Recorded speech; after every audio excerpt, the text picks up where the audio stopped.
ये लोगों की जिंदगी बदलती है। क्योंकि 30 साल की एलोपैथिक प्रैक्टिस में तो यही लगा था कि अगर डायबिटीज है तो सारी उम्र टीके लगते रहेंगे या गोलियां खाते रहेंगे, उससे शुगर का लेवल तो ठीक रहेगा, पर आने वाले टाइम में गुर्दे फेल हो जाएंगे, आने वाले टाइम में आंखें खराब हो जाएंगी, आने वाले टाइम में पैर में नाड़ियों में कोई प्रॉब्लम होगी, किसी के पैर कट भी जाएंगे। किसी को अस्थमा की प्रॉब्लम है तो वो चाहे वो अस्थमा का अटैक हो, टीका लग के ठीक हो जाएगा, लेकिन आने से रुकेगा नहीं। इसमें इस प्रोडक्ट में ये नजर आया कि शायद प्रॉब्लम जड़ से ठीक हो सकती है। उस समय तो ये था शायद, क्योंकि उस समय मेरे सामने मेरा अपना ही रिजल्ट था और कोई रिजल्ट नहीं था। तो लोगों से मैंने बोलना शुरू किया। पेशेंट तो मेरे पास आते ही थे, क्रॉनिक पेशेंट्स। उनको बोलना शुरू किया कि आपको शुगर है, डायबिटीज है, ये आरजीजीएल खाओ। आपको हार्ट की प्रॉब्लम है, आरजीजीएल खाओ। गुर्दे की प्रॉब्लम है, आरजीजीएल खाओ। चमड़ी की प्रॉब्लम है, आरजीजीएल खाओ। गठिया है, आरजीजीएल खाओ। कैंसर है, आरजीजीएल खाओ। हाई ब्लड प्रेशर है, आरजीजीएल खाओ। लो ब्लड प्रेशर है, आरजीजीएल खाओ। तो आप समझ सकते हैं कि मेरा बहुत मजाक उड़ाया जाता था, बहुत मजाक उड़ाया जाता था मेरा। बहुत लोग ताने देते थे मेरे को, और कई तो नेचर में ये बहुत दुर्लभ जाति की मशरूम है, बहुत दुर्लभ, बहुत घने जंगलों में पाई जाती है। दुनिया के सिर्फ 3-4 countries, China, Japan, Korea, little bit Malaysia, little bit south American countries, वहां पाई जाती है। और उन देशों में बहुत घने जंगलों में पाई जाती है। उन घने जंगलों में टूटे हुए और सूखे हुए पेड़ों के ऊपर पाई जाती है, हर पेड़ के ऊपर नहीं। 2 किस्म के पेड़ होते हैं, प्लम सराटा, प्लम ग्यूरकस। उन 2 पेड़ों के ऊपर पाई जाती है। और ये जो 2 किस्म के पेड़ हैं, प्लम सराटा, ग्यूरकस, हर पेड़ के ऊपर नहीं उगते। अगर 10,000 पेड़ ढूंढे जाएं तो गैनोडर्मा उनमें शायद 2 या 3 के ऊपर मिलती है। और इसमें एक और खासियत होती है, जब ये गैनोडर्मा खुम्बी 90 दिन की होती है, इसमें दवाई वाले गुण तब आते हैं, उससे पहले नहीं होते। जब 100 दिन की होती है, पूरी मैच्योर होती है, दवाई वाले गुण इसमें पूरे भरपूर होते हैं।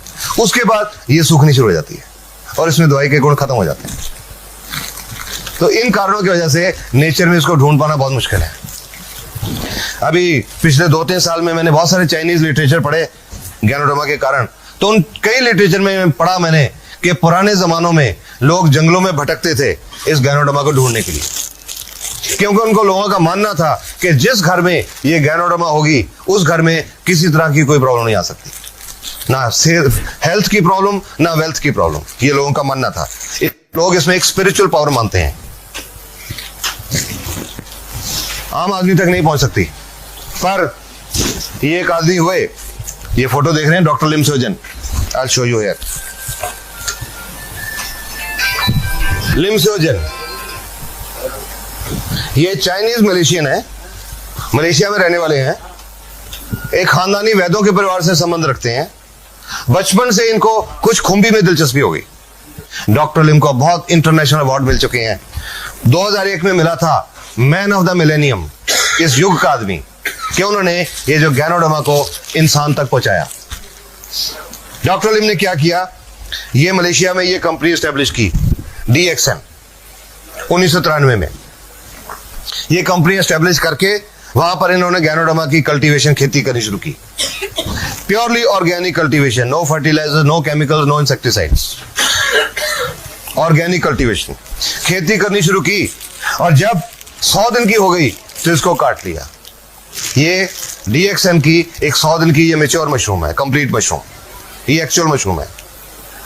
काट लिया, काट के इसका फ्रूट हिस्सा अलग कर लिया, जड़ का हिस्सा अलग कर लिया। इसके अंदर पानी होता है बहुत, इसका पानी सुखाने की उन्होंने एक स्पेशल टेक्निक निकाली, फ्रीज ड्राइंग। आज दुनिया में, क्योंकि गैनोडर्मा के ऊपर बहुत रिसर्च हो चुकी, दुनिया में बहुत सारी कंपनी आज गैनोडर्मा उगा रही हैं, लेकिन जो असर DXN की गैनोडर्मा का हो रहा है किसी और का नहीं हो रहा। उसका कारण है जो डॉक्टर लिम की इसको सुखाने की टेक्निक है, freeze drying, freeze drying technique. सुखा लिया, सुखा के ये जो उसका ऊपर का ब्राउन हिस्सा है, ये धागेदार रेशेदार हिस्सा है, फाइब्रस पोर्शन, इसमें मेडिसिनल वैल्यू कम है, इसको निकाल दिया जाता है, सेपरेट कर दिया जाता है। सेपरेट करके ये जो अंदर का पल्प, जो गुदा बच गया, उसको एक माइक्रो पाउडर बना लिया जाता है। इसको अलग से जड़ वाले हिस्से को अलग से, माइसीलियम अलग से, एक माइक्रो पाउडर बना के इनको कैप्सूल में भर दिया जाता है। ये फ्रूट बॉडी से जो कैप्सूल बना, ये जो ऊपर की फ्रूट बॉडी है, इससे जो कैप्सूल बना, इसका नाम है आरजी या रेशी गैनोडर्मा। इसमें इस फ्रूट बॉडी का पाउडर है। और इसकी जो जड़ से पाउडर बना, गैनोसिलियम, नीले कैप वाली गैनोसिलियम या जीएल। आरजी फ्रूट बॉडी का पाउडर, जीएल जड़ का पाउडर। इन दोनों कैप्सूल में गैनोडर्मा के पाउडर के अलावा और कुछ नहीं है, इसमें कुछ नहीं डाला जाता, सिर्फ इसका वो फाइब्रस पोर्शन निकाला जाता है, इसके अंदर और कुछ नहीं डालते। आरजी एंड जीएल दोनों एक ही मशरूम के हिस्से हैं, फ्रूट एंड रूट। तो अलग अलग क्यों रखा गया? दोनों को पीस के एक ही कैप्सूल में क्यों नहीं डाल दिया गया? उसके कुछ कारण हैं जो रिसर्च में पता लगे। एक तो मैंने ये आरजी बताया कि जो पुराने घाव होते हैं उनके ऊपर ये कैप्सूल खोल के इसका पाउडर डाला जाता है। किसी को डायबिटिक गैंग्रीन है, शुगर हो गई, पैर में चोट लग गई, जख्म नहीं ठीक हुआ, गैंग्रीन हो गई, वैसे जख्मों के ऊपर ये पाउडर डाला जाता है। और ये जो जीएल है, इसमें एक चीज होती है ऑर्गेनिक जर्मेनियम। किसी को ब्रेन डिजेनरेशन है, नाड़ियों की डिजेनरेशन है, या स्मरण शक्ति कमजोर है, उसके लिए ये ज्यादा यूज किया जाता है। आरजी एंड जीएल अलग अलग यूजेस होने की वजह से अलग अलग कैप्सूल रखे गए, लेकिन जनरली दोनों को मिला के इकट्ठा ही खाया जाता है। बोलते हैं एक आरजी और एक जीएल मिला के हम बोलते हैं एक जोड़ा, वन पेयर। जो हम लोगों को इसको खाने का तरीका बताते हैं कि आपने एक पेयर खाना है या 2 पेयर खाने हैं या 4 खाने हैं, वी टेल इन पेयर्स। अब एक ही चीज, एक ही मशरूम जो दवाई नहीं है, सारी बीमारियां कैसे ठीक कर सकती है? This is an important thing. It is not disease और ऑर्गन स्पेसिफिक, किसी बीमारी या किसी अंग के लिए स्पेसिफिक नहीं है। अब क्या काम करती है और कैसे काम करती है? How does ganoderma work? इसका पाउडर रिलीज होता है, वो पाउडर खून में मिक्स होता है और खून के द्वारा पूरे बॉडी में सर्कुलेट करता है, घूमता है। और खून जो हमारा है, हमारे शरीर की जो अरबों खरबों सेल हैं, एक एक सेल तक खून पहुंचता है, क्योंकि सेल को खुराक मिलती है खून से, सेल को ऑक्सीजन मिलती है खून से, तो वो खून एक एक सेल तक पहुंचता है। उस खून में गैनोडर्मा भी मिली हुई है, गैनोडर्मा भी एक एक सेल तक पहुंचती है और वो सेल के अंदर जाके गैनोडर्मा अपना काम करना शुरू करती है। 5 स्टेप्स हैं इसके काम करने के। सबसे पहला इसका असर शुरू होता है स्कैनिंग। ये शरीर में जाके ढूंढना शुरू करती है, स्कैनिंग करने शुरू करती है बॉडी की। आपने स्कैनिंग के बारे में जानते होंगे। किसी का पेट दुखता है, डॉक्टर साहब के पास जाते हैं कि डॉक्टर साहब पेट दर्द होता है, डॉक्टर साहब दवाई लिख के दे दीजिए, 5 दिन खाओ। मरीज ने 5 दिन दवाई खाई, वापस आ गया कि डॉक्टर साहब दर्द ठीक नहीं हुआ। डॉक्टर साहब ने दोबारा चेक करके और एक और दवाई लिख दी, 5 दिन ये खाओ। फिर 5 दिन के बाद मरीज वापस आ गया कि डॉक्टर साहब दर्द तो ठीक नहीं हुआ। तो डॉक्टर साहब कहते हैं भाई आपकी बीमारी समझ नहीं आ रही, ऐसा करो स्कैन करा के लाओ, अल्ट्रासाउंड स्कैन, पेट का अल्ट्रासाउंड करा के लाओ, हम ढूंढें कि बीमारी क्या है। कोई मरीज बेहोश हो जाता है, अस्पताल में डॉक्टर के पास लेके जाते हैं, डॉक्टर साहब को बीमारी समझ नहीं आती, तो मरीज के रिश्तेदार को क्या बोलते हैं? स्कैन, सीटी स्कैन, दिमाग का स्कैन करा के लाओ, हम ढूंढें बीमारी क्या है। स्कैन का मतलब ढूंढना। गैनोडर्मा ये शुरू करती है, हमारे शरीर में जाके डॉक्टर का काम करना शुरू करती है, ढूंढना शुरू करती है क्या? वो सेल्स जो डैमेज्ड हैं। क्यों डैमेज्ड है? उनके अंदर हम जो टॉक्सिन खा पी रहे हैं वो जमा हो गए और उसकी वजह से उनका जो बिजली और रासायनिक क्रिया डिस्टर्ब होगी। उन सेल्स को गैनोडर्मा ढूंढना शुरू करती है। 1 दिन से लेकर 30 दिन तक इसका रेंज है काम करने का, स्कैनिंग का। ज्यादा सेल्स खराब होंगी, ज्यादा दिन लगेंगे, कम सेल डैमेज होगी, जल्दी स्कैनिंग हो जाएगी। 1 दिन से लेकर 30 दिन तक। आप 2 दिन लगे या 4 दिन लगे या 10 या 15 या 20, गैनोडर्मा ने ढूंढ लिया ये सेल खराब है, ये खराब है, ये खराब है, ये खराब है, ये खराब है, ये खराब है। गैनोडर्मा ने सारी सेल ढूंढ ली, आइडेंटिफाई कर ली। अब गैनोडर्मा को नहीं पता कि वो सेल लिवर की है या फेफड़े की है या दिल की है या गुर्दे की है या दिमाग की है या चमड़ी की है। या आंख की या नाक की, किस ऑर्गन की सेल है, ये गैनोडर्मा को नहीं पता। गैनोडर्मा ने तो सिर्फ वो सेल्स ढूंढी हैं जो खराब है, और फिर उन सेल के ऊपर गैनोडर्मा काम करना शुरू करती है, उनकी सफाई, उन सेल की सफाई या डिटॉक्सिफिकेशन।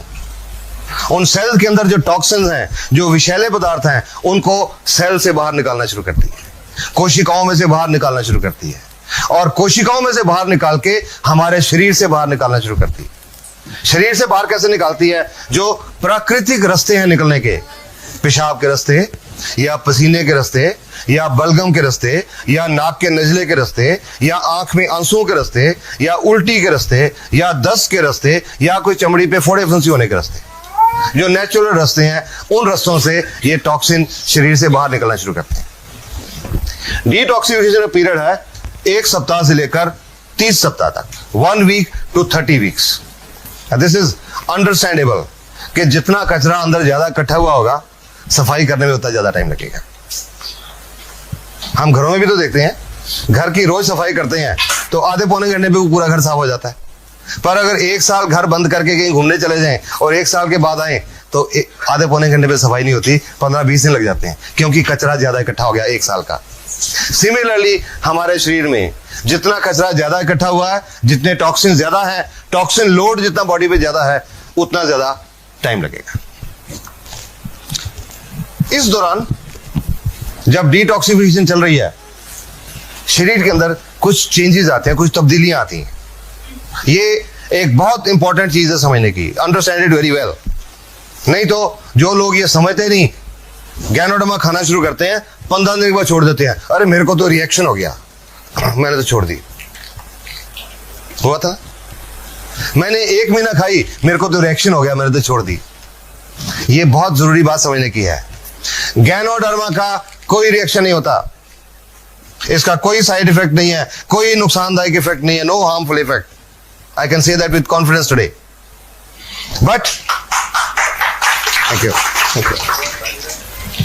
बट ड्यूरिंग डिटॉक्सिफिकेशन, जब सेल की सफाई चल रही है, तो शरीर में कुछ सिम्टम्स आते हैं, कुछ लक्षण आते हैं, उनको हम बोलते हैं एलिमेंट रिफ्लेक्शन। कुछ उदाहरण बताता हूं आपको। किसी का लिवर खराब है, जिगर खराब है, जब गैनोडर्मा लिवर की सेल के ऊपर, जिगर की सेल के ऊपर काम करना शुरू करती है, उनकी सफाई शुरू करती है, आंखें लाल हो जाती हैं। आज कई मरीज देख चुका है, अजी क्या दे दिया आपने, मेरी तो देखो आंखें खराब हो गई। शुरू में मेरे माताजी ने भी मेरे को ये कहा था। जब मैं ठीक हुआ तो मैंने अपने मम्मी डैडी को, बीमारी नहीं, just as a health tonic खिलाना शुरू किया। वो खिलाने के लगभग 20-22 दिन के बाद एक दिन मेरे माताजी ने सुबह मेरे को उठा दिया 6 बजे। ये देख मेरे को क्या दे दिया, तेरी दवाई ने आंखें खराब कर दी, रिएक्शन कर दिया, तेरी दवाई ने क्या दे दिया मेरे को आंखों के डॉक्टर के पास लेके चला। देखा मैंने, आंखें बहुत लाल थी, दे वर फायरी रेड, बहुत लाल थी। अब आंखें लाल क्यों है मुझे पता था, गैनोडर्मा के बाद आंखें लाल क्यों होती हैं, something wrong with the liver. फिर मैंने अपनी माताजी की पुरानी हिस्ट्री सोची सारी, 30-32 साल की। 30-32 साल से मेरे माताजी को पेट में थोड़ा दर्द रहता था और कॉन्स्टिपेशन, कब्ज रहती थी। बड़े अल्ट्रासाउंड, बड़े एक्सरे, बड़ी दवाइयां, बड़े मेडिकल स्पेशलिस्ट, ये प्रॉब्लम हल नहीं हुई।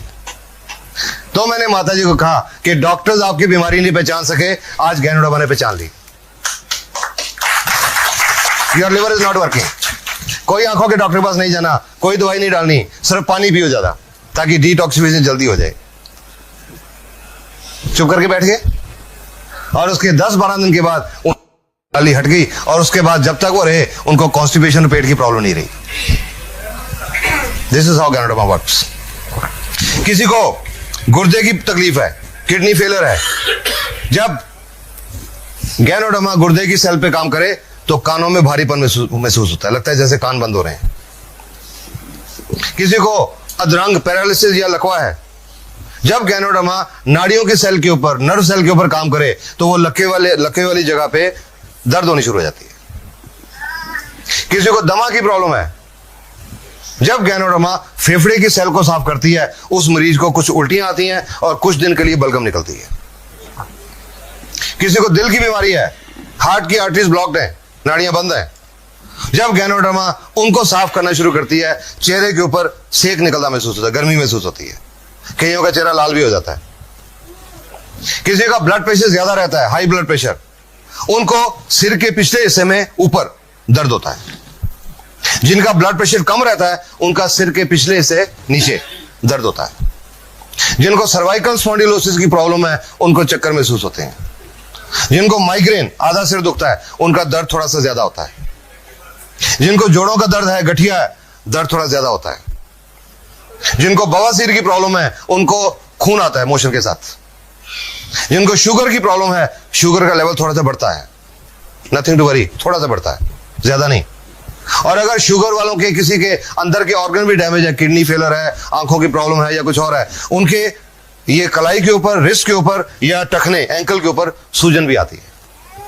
All these are positive science. ये सब पॉजिटिव साइन है। इसका मतलब है गैनोडर्मा ने बीमारी पहचान ली और काम करना शुरू कर दिया। लगभग महीना, 1.5 महीना पहले मेरे को एक औरत का फोन आया।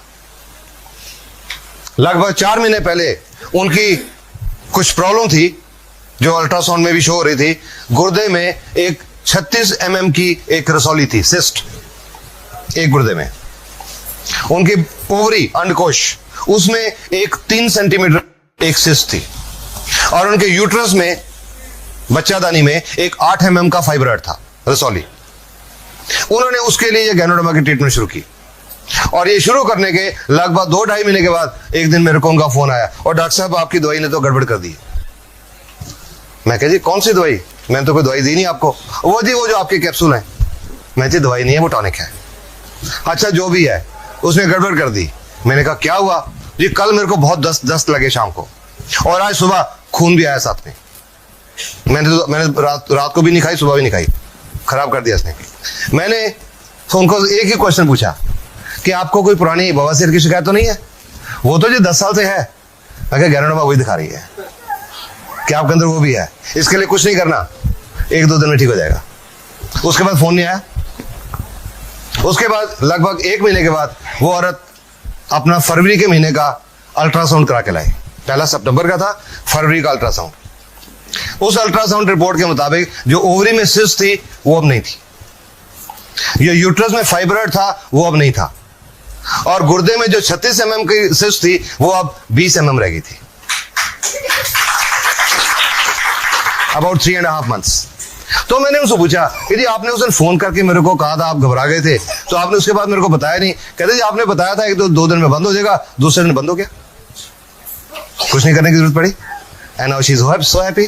सो गैनोडर्मा दिखाती है कुछ अंदर, आपके पूरा स्कैनिंग करके एक पहले लिस्ट बनाती है कि आपके अंदर ये है, ये है, ये है, ये है, सारी बीमारियां ढूंढ के बताती है। और वो किसी रूप में बताती है एलिमेंट रिफ्लेक्शन। इसका जो एलिमेंट रिफ्लेक्शन का जो पीरियड है, एवरेज पीरियड 1 सप्ताह से लेकर 3 सप्ताह तक है। 1 week to 3 weeks, ये एक एवरेज पीरियड है। किसी को कम भी होता है, किसी को ज्यादा भी होता है, पर एवरेज 1 सप्ताह से 3 सप्ताह तक। ज्यादा खास तौर पे उनको होता है जिन लोगों ने स्टीरॉयड बहुत खाए होते हैं। एक एग्जांपल ले रहा हूं, जोड़ दुखते हैं 20 साल से, हर डॉक्टर को दिखा लिया, हर अस्पताल को दिखा दिया, और उन्होंने कहा जी आपका ये गठिया है, ठीक नहीं हो सकता। बैठ के घर में एक अच्छा दोस्त उनका आया, अरे मेरे को पता लगा फलां जगह के पे एक वैद्य है, देसी पुड़ियां देता है, उससे बहुत लोग ठीक हो गए। तो आदमी जाता है उनके साथ, वो वैद्य जी देख के ये लो जी महीने की पुड़ियां ले जाओ। वो 2 दिन पुड़ियां खाते हैं, दर्द बिल्कुल ठीक हो जाता है। वैद्य जी की बल्ले बल्ले हो जाती है, ढंडोरा पिट जा रहे, बहुत बढ़िया वैद्य है। 30 दिन वो पुड़ियां खाई, बिल्कुल ठीक रहे, कोई प्रॉब्लम नहीं। उसके बाद छोड़ दी पुड़ियां, और 72 घंटे के बाद, 3 दिन के बाद दर्द पहले से ज्यादा बढ़ गया। फिर वापस गए वैद्य जी के पास, उन्होंने फिर महीने की पुड़ियां दी, महीना ठीक रहे। जब छोड़ी 3 दिन के बाद फिर दर्द बढ़ गया, फिर पुड़ियां ली, और वो पुड़ियां फिर चलती रही। और अंत में क्या हुआ, वो बात होती है कि मैं कंबल छोड़ना चाहता हूं, कंबल मुझे नहीं छोड़ता। वो शरीर को लग जाती हैं, उनमें स्टीरॉयड्स होते हैं, शरीर को लग जाए उसके बिना शरीर चलता नहीं। और ये जो स्टीरॉयड है ये सफेद मोतियां पैदा करते हैं, कैटरेक्ट, पेट में अल्सर पैदा करते हैं, और गुर्दे फेल हो रहे हैं। जब से अब गैनोडर्मा का काम शुरू किया, मेरे पास किडनी फेलियर के बहुत पेशेंट आ रहे हैं, और मैं समझता हूं, और उनकी मैं हिस्ट्री में गया तो मुझे लगा उनसे ज्यादातर लोगों ने कुछ देसी पुड़ियां खाई हुई थी, गुर्दे फेल हो जाते हैं। तो जिन्होंने ये स्टीरॉयड खाए होते हैं उनका एलमेंट रिफ्लेक्शन पीरियड थोड़ा ज्यादा हो जाता है, पर ठीक हो जाते हैं। हर एक को शुरू में मैं यही राय देता हूं, किसी को गैनोडर्मा की ट्रीटमेंट जब शुरू करें तो जिससे भी आप ले रहे हैं उससे ये पूछिए कि मेरे को ये प्रॉब्लम है, ये बीमारी है, मेरे को क्या निशानी आएंगी, सो दैट आप उसके लिए मेंटली प्रिपेयर्ड हो। कई लोग मेरे को ये भी कहते हैं जी उनको बता दिया पहले कि गठिया है, आपको दर्द बढ़ेगा, तो वो तो लेगा ही नहीं हमसे। तो मैंने कहा वो बेटर है, बता के आपने बता दिया कि दर्द बढ़ेगा, ये अच्छी निशानी है, वो कहे मैंने नहीं लेनी, वो बेटर है। इसकी बजाय कि आप उसको नहीं बताओ, 15-20 दिन का दर्द बहुत ज्यादा हो जाए तो वो आपको भी ब्लेम करे और गैनोडर्मा को भी ब्लेम करे, इसने तो खराब कर दिया। इट इज बेटर कि पहले से बताओ। तो मैं हर एक को बताता हूं। एक औरत आई थी मेरे पास लगभग 1.5 साल पहले, गठिया था 5-6 साल से, देसी पुड़ियां खा रही थी बहुत देर से, 2-3 साल से देसी पुड़ियां चल रही थी। तो मैंने उनको बोला था आपका ये जो एलमेंट रिफ्लेक्शन है, दर्द बढ़ेगा, बाकियों के मुकाबले में ज्यादा बढ़ेगा, ज्यादा देर तक रहेगा, आप इसको टॉलरेट करेंगे तब शुरू करिए। वो जब औरत आई थी, चल के आई थी, लाठी लेके चल रही थी, मुश्किल से चल रही थी, साथ में 2 आदमी उनके रिश्तेदार साइड में चल रहे थे कि अगर कहीं पैर फिसल जाए तो उनको संभाल लें। चल के आई थी, बता दिया एलमेंट रिफ्लेक्शन, ठीक है जी कोई बात नहीं, मैं सोऊंगी। 22-23 दिन के बाद वो औरत दोबारा से वापस आई। इस बार वो 2 आदमी उनको उठा के लाए थे, घबरा गए ना सुन के, उठा के लाए थे। पिछली बार तो चल के आई थी, अब उठा के लाए थे। नॉर्मली ऐसा पेशेंट डॉक्टर को आके क्या बोलेगा, और डॉक्टर साहब पहले तो मैं चल लेती थी, आपने ये क्या दे दिया तो मैं चलने से रहेगी। नॉर्मली पेशेंट यही कहेगा, पर उसको बताया हुआ था। जब मेरे एग्जामिनेशन टेबल पे लिटाया तो औरत पता क्या बोलती है, कहते डॉक्टर साहब इसका मतलब इसका असर शुरू हो गया, क्योंकि पता था उनको असर शुरू हो गया। मैंने उनको एक बात बोली, आपका ये जो पॉजिटिव एटीट्यूड है आप जल्दी ठीक हो जाओगे। और उसके 1.5 महीने के बाद वो कनाडा की फ्लाइट लेके गए। रिएक्शन को कोई टीवी के ऊपर इश्तेहार देने की जरूरत नहीं पड़ती, अखबारों में इश्तेहार देने की जरूरत नहीं पड़ती, चलते फिरते लोग ही एडवर्टाइजमेंट है। ये इंपॉर्टेंट चीज है समझना, एलमेंट रिफ्लेक्शन, इससे घबराना नहीं है, it's a good sign. Ganoderma has started working. इस दौरान जैसे मैंने जोड़ों के दर्द बताया, अगर दर्द ज्यादा हो गया कोई पेन किलर खा सकते हैं, नो प्रॉब्लम, उसको कम करने के लिए कोई पेन किलर ले सकते हैं। शुगर की प्रॉब्लम है, लेवल नॉर्मली तो 10-15% बढ़ता है, पर अगर किसी का एवरेज 1-2% लोगों का, किसी का ज्यादा भी बढ़ गया, तो अगर इंसुलिन के 20 यूनिट लग रहे हैं, कुछ दिनों के लिए 25 कर दें, नो प्रॉब्लम। दमे की प्रॉब्लम है, जब बलगम निकलेगी, अगर कहीं सांस की प्रॉब्लम ज्यादा आ जाए तो डेरिफ्लिन का टीका लगवाना पड़े, लगवा लें, नो प्रॉब्लम। पंप लेना पड़े, ले लें, no problem. But RGGL should be continued, क्योंकि ये काम कर रही है, ये बंद दिख रही। टेम्परेरी मेजर कोई ले सकते हैं, बट इसको काम करने दीजिए, इट इज वर्किंग। जब सारी सेल साफ हो जाती हैं, एलमेंट रिफ्लेक्शन खत्म हो जाते हैं, तीसरा काम शुरू होता है गैनोडर्मा का, रेगुलेशन। सेल के अंदर जो बिजली की क्रिया और जो रासायनिक क्रिया डिस्टर्ब्ड है, उसको गैनोडर्मा बैलेंस करती है। जो सेल ओवर एक्टिविटी कर रही हैं उनको कम करती है, जो अंडर एक्टिविटी कर रही हैं उनको एक्टिवेट करती है। It balances the body cells, bio electric and biochemical function. और जब उनका फंक्शन बैलेंस हो जाता है, जो बॉडी की सेल्स हैं वो नॉर्मल काम करने लग जाती हैं। जब सेल नॉर्मल काम करने लग जाती हैं, स्कैनिंग होके सेल ढूंढ ली गई, उसके अंदर जो टॉक्सिन्स है, हार्मफुल मटेरियल्स, केमिकल्स, वो साफ कर दिए गए, सेल की फंक्शनिंग बैलेंस हो गई, सेल नॉर्मल हो गई, नॉर्मल फंक्शन करना शुरू कर दिया, तो जिस ऑर्गन की वो सेल हैं, उस ऑर्गन की बीमारी ठीक होनी शुरू हो जाती है।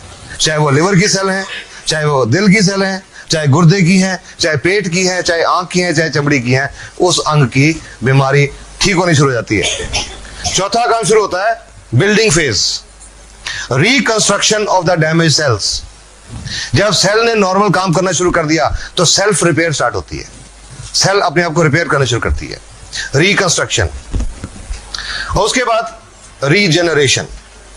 जो सेल्स हमारे शरीर में सोई पड़ी हैं, सुस्त पड़ी हैं, not working up to the mark, उनको गैनोडर्मा एक्टिवेट करती है, रीजेनरेट करती है, पुनरुत्पत्ति करती है।